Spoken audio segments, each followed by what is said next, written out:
आइए मेरे प्यारे बच्चों, आज आपके लिए एक नई वीडियो और लेके मैं आया हूँ जिसमें मैं समझाने वाला हूँ कि सेंटेंस व क्लॉज में अंतर क्या होता है। ठीक है, आज का टॉपिक ये है सेंटेंस और क्लॉज, इन दोनों में आपस में क्या अंतर है। इससे जो प्रीवियस क्लास रही थी, जो पहले की क्लास मैंने पिछली क्लास दी थी, उसमें मैंने बताया था सेंटेंस व एक फ्रेज में क्या अंतर होता है। उसमें मैंने आपको अच्छे से बताया था कि जो सेंटेंस होता है वो भी एक शब्दों का सार्थक समूह होता है और जिसका अपना एक अर्थ होता है, जिसे हम सेंटेंस कहते हैं। लेकिन जो फ्रेज होता है वो भी शब्दों का एक सार्थक समूह होता है और जिसका अपना अर्थ भी होता है, लेकिन उसे भी हम फ्रेज कहते हैं। लेकिन दोनों में अंतर ये जाके निकला था कि जो सेंटेंस होता है, सेंटेंस के शब्द समूह में एक सब्जेक्ट होता है और कोई एक मुख्य क्रिया होती है जिसे हम फाइनाइट वर्ब भी बोलते हैं। ठीक है, लेकिन जो फ्रेज होता है, क्लॉज नहीं, फ्रेज आज तो क्लॉज समझाने वाले हैं। जो फ्रेज होता है, फ्रेज के पास ना तो कोई सब्जेक्ट होता है और ना ही कोई मुख्य क्रिया होती है, बोले तो फाइनाइट वर्ब। लेकिन इसके पास ये दोनों चीज़ें नहीं होती, फिर भी अपना अर्थ प्रकट कर देता है। जैसे कि मैंने कहा, एक सेंटेंस है, मोहित मोहित इज प्लेइंग क्रिकेट। तो यहाँ पे एक मुख्य काम हो रहा है, मोहित द्वारा किया जा रहा है क्रिकेट खेलने का। तो इस सेंटेंस में एक कार्य भी हो रहा है, क्रिकेट खेलना, और जो काम कर रहा है वही सब्जेक्ट है। तो इस काम को कर कौन रहा है? मोहित। तो इस शब्द समूह में क्या है? मोहित तो सब्जेक्ट हुआ, खेलना एक काम हुआ। तो ऐसे शब्द समूह को हम बोलेंगे सेंटेंस। बल्कि हम ये कहें गुड नाइट, गुड एक शब्द है, नाइट एक शब्द है। Good night my brother and sister, किसी से भी बोल सकते हैं। तो गुड नाइट से एक अर्थ भी निकलता है और जो लिखा भी जाता है, सुना भी जाता है, पढ़ा भी जाता है। लेकिन गुड नाइट के पास, गुड इवनिंग के पास, हैव ए नाइस डे के पास, या फिर ए रेड लेटर डे जैसे कि एक फ्रेज है, एडियम एंड फ्रेज है, ये जितने भी हैं इनके पास कोई भी सब्जेक्ट नहीं है और जहाँ तक कि कोई भी मुख्य क्रिया नहीं है, फिर भी इनका अपना अपना अर्थ है। जैसे कि ए रेड लेटर डे का मतलब होता है एक महत्वपूर्ण दिन। देखो, ए रेड लेटर डे, इसमें ना कोई सब्जेक्ट ना कोई मुख्य क्रिया, फिर भी अपना अर्थ प्रकट कर रहा है, तो इसे क्या कहेंगे? फ्रेज। ऐसा ही अंतर आज मैं आपके लिए लेके आया हूँ। वो अंतर ये है, सेंटेंस व क्लॉज में क्या अंतर होता है। ये भी सेंटेंस और क्लॉज, इनकी भी डेफिनेशन जो होती है बिल्कुल एक जैसी है, कोई भी अंतर नहीं है। अच्छा, एक बार आप लोग पढ़िए, कोई भी अंतर दिखे तो मुझे कमेंट करके बताएं। इनकी दोनों की डेफिनेशन में कोई भी अंतर नहीं है, फिर भी इन दोनों के बीच अंतर है। एक बार मैं यहाँ से हट जाता हूँ और इनकी दोनों की डेफिनेशन पढ़िए। हाँ, एक और है, ये मज़े मज़े में वीडियो ना देखें, क्योंकि ये शिक्षा की वीडियो है, पढ़ाई से संबंधित वीडियो है, तो ये आपके जीवन में कुछ सिखाएगी। तो कॉपी कलम साथ में रखें, ठीक है। तो एक बार देखें, उसके बाद में बताऊँ, मुझे बताओ।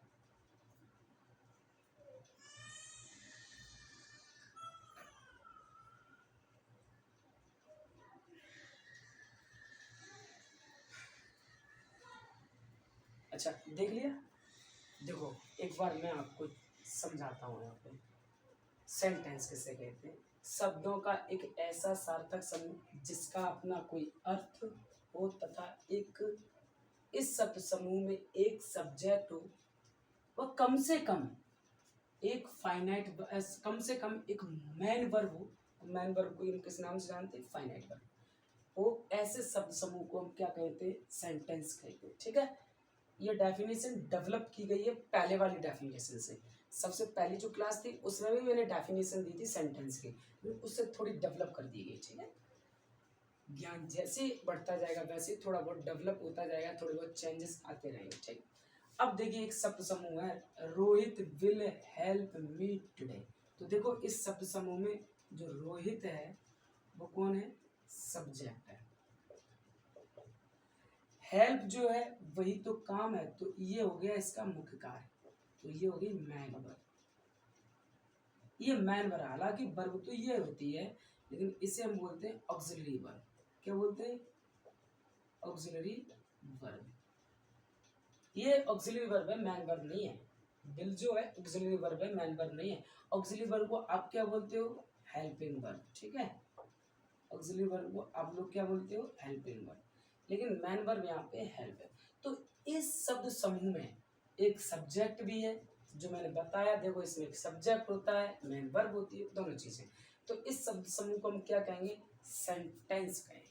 ठीक है, अब देखते हैं क्लॉज के बारे में।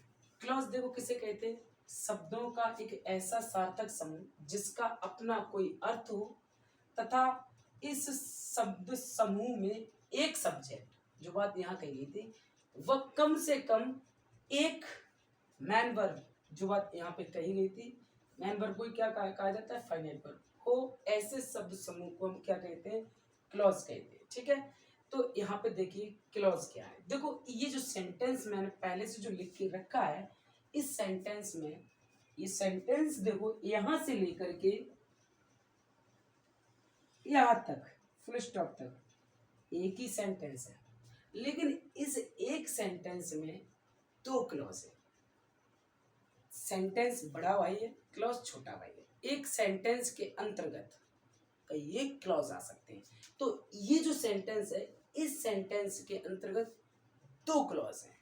वो कौन कौन सी क्लॉज है देखते हैं। एक क्लॉज आपका ये है, इसे हम कहते हैं प्रिंसिपल क्लॉज।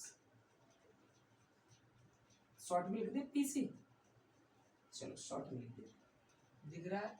सॉरी नहीं दिख रहा है, यहाँ पे लिख देते हैं। ये जो हो गया आपका प्रिंसिपल क्लॉज हो गया, इतना कर लें। ये हो गया आपका पीसी, शॉर्ट में प्रिंसिपल क्लॉज। इसका पूरा नाम क्या है?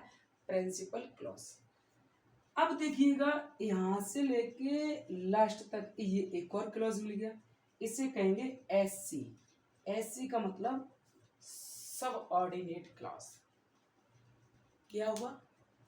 सब ऑर्डिनेट क्लॉज हो गया। ठीक है, तो ये एक सेंटेंस मैंने बताया है अभी, एक सेंटेंस के अंतर्गत कई एक क्लॉज आ सकते हैं। ठीक है, और ये जो सेंटेंस है, इसके अंतर्गत दो क्लॉज है। कितने क्लॉज हैं? दो। एक तो है हमारा प्रिंसिपल क्लॉज और एक है हमारा सबऑर्डिनेट क्लॉज। देखो, क्लॉज के लिए डेफिनेशन में ये था कि इसका भी एक सब्जेक्ट होता है। तो देखो, ही यहाँ पे क्या है? सब्जेक्ट है। और मुख्य क्रिया भी होती है इसमें। देखो, इसमें मुख्य क्रिया है मैन वर्ब। टोल्ड क्या है यहाँ पे? मैन वर्ब है। एक क्लॉज ये था, प्रिंसिपल क्लॉज था, और एक क्लॉज देखो ये, तो इसका देखो अपना ये सब्जेक्ट है। ठीक है, इसमें मुख्य क्रिया भी है। देखो, ये आपकी मैन वर्ब भी दे रखी है। ठीक है, अब यहाँ पे देखिएगा, ये दोनों क्या है? क्लॉज है। इसमें ये प्रिंसिपल क्लॉज है और ये हमारा सबऑर्डिनेट क्लॉज है। ठीक है, वैसे मुख्य रूप से क्लॉज तीन प्रकार के होते हैं। प्रिंसिपल क्लॉज होता है, एक सबऑर्डिनेट क्लॉज होता है, एक कोऑर्डिनेट क्लॉज होता है। फिर इनके विभाग बढ़ जाते हैं। सबऑर्डिनेट क्लॉज तीन प्रकार के होते हैं, noun clause, adjective clause, adverb clause. ऐसे कोऑर्डिनेट क्लॉज चार प्रकार में बढ़ जाते हैं। ठीक है, फिलहाल वो अभी हम बता नहीं रहे, अभी क्लास अंतर पे चल रही है, इन दोनों में अंतर बताने। ठीक है, तो एक सेंटेंस में यहाँ पे कितने क्लॉज हो गए? दो।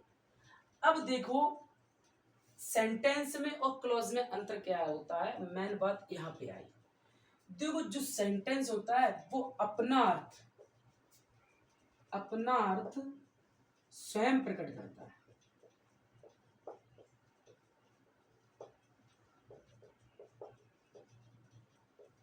जो सेंटेंस होता है वो किसी पे अपना अर्थ प्रकट करने के लिए निर्भर नहीं रहता। ठीक है, ये अपना अर्थ स्वयं प्रकट करता है। देखो, इसका खुद का सब्जेक्ट, खुद की मैन वर्ब, अर्थ भी खुद का है, लेकिन यहाँ पे ये दोनों बैठ करके ये इस पे निर्भर है। ये दोनों आपस में जुड़ करके क्या कर रहे हैं? एक सेंटेंस का निर्माण कर रहे हैं। ठीक है, जैसे एक घर है और घर के अंदर तो कमरे भी आ जाते हैं, लेकिन एक कमरे को घर नहीं कहा जा सकता। लेकिन एक कमरा, दो कमरा, तीन कमरा, चार कमरा सभी जुड़ करके क्या बन जाते हैं? घर। वैसे क्लॉज क्या होता है? एक दो क्लॉज मिल करके क्या बनाते हैं? एक सेंटेंस बनाते हैं। ठीक है, ये अपना अर्थ स्वयं प्रकट नहीं कर पाते, ये अपना अर्थ प्रकट करने के लिए किसी पर निर्भर रहते हैं। जैसे सबॉर्डिनेट क्लॉज निर्भर रहता है प्रिंसिपल क्लॉज पे, कि बताइए आप किस तरीके से चल रहे हैं। देखो, ये प्रिंसिपल क्लॉज था पास्ट में, तो सबॉर्डिनेट क्लॉज ने पूछ लिया, बताइए भैया आप और मैं मिलकर के एक सेंटेंस बना रहे हैं, तो पहले ये बताओ आप कौन सी रास्ते पे जा रहे हो? प्रेजेंट की रास्ते पे जा रहे हो, तो मैं भी प्रेजेंट की रास्ते पे चलता हूँ। भैया अगर आप पास्ट की रास्ते पे जाते हो, तो मैं भी आपके साथ साथ चल रहा हूँ, तभी तो सेंटेंस बनेगा। आपके पीछे पीछे मैं चल रहा हूँ, तो मैं भी पास्ट के रास्ते पे चलता हूँ। तो यहाँ पे देखिए, ये पास्ट में है तो ये भी पास्ट में है, इससे हम प्रेजेंट नहीं बना सकते। अगर यहाँ इज कर दिया, सेंटेंस गलत हो जाएगा। ठीक है, क्योंकि ये दोनों मिलकर के एक सेंटेंस का निर्माण कर रहे हैं, ये खुद सेंटेंस नहीं है, ये एक दूसरे पर निर्भर हैं। जो ये सबॉर्डिनेट क्लॉज होता है, इसे डिपेंडेंट क्लॉज भी कहते हैं, ये इस पे निर्भर है। इसलिए इससे पूछ के चलता है भैया आप प्रेजेंट हैं या पास्ट है। अगर ये पास्ट है तो सबॉर्डिनेट क्लॉज भी पास्ट है। तो याद रखिए, सब्जेक्ट किस सॉरी सेंटेंस किसे कहते हैं? सेंटेंस एक ऐसा शब्दों का समूह होता है जिसके पास अपना सब्जेक्ट व फाइनाइट वर्ब होती है, लेकिन ये अपना अर्थ स्वयं प्रकट करता है। लेकिन क्लॉज होता है, क्लॉज के पास भी इतनी फैसिलिटी होती है, लेकिन अंतर किस बात का है कि ये अपना अर्थ खुद प्रकट नहीं करता, बल्कि अपना अर्थ प्रकट करने के लिए ये एक दूसरे का सहारा लेते हैं, और एक दूसरे का सहारा लेने के बाद ये एक समूह में आ जाते हैं, और इनका ही समूह, क्लॉजों का समूह, क्लॉज का समूह क्या बन जाता है? सेंटेंस। ये सेंटेंस के अंदर समा जाते हैं। ठीक है, यहाँ पे दो क्लॉज से मिला करके हमने एक सेंटेंस बनाया। यहाँ पे एक तो सबॉर्डिनेट क्लॉज है, एक प्रिंसिपल क्लॉज। आज के लिए हमारी बातें इतनी ही थी। आशा करता हूँ आपको सेंटेंस व क्लॉज में बखूबी से अंतर पता चल गया होगा।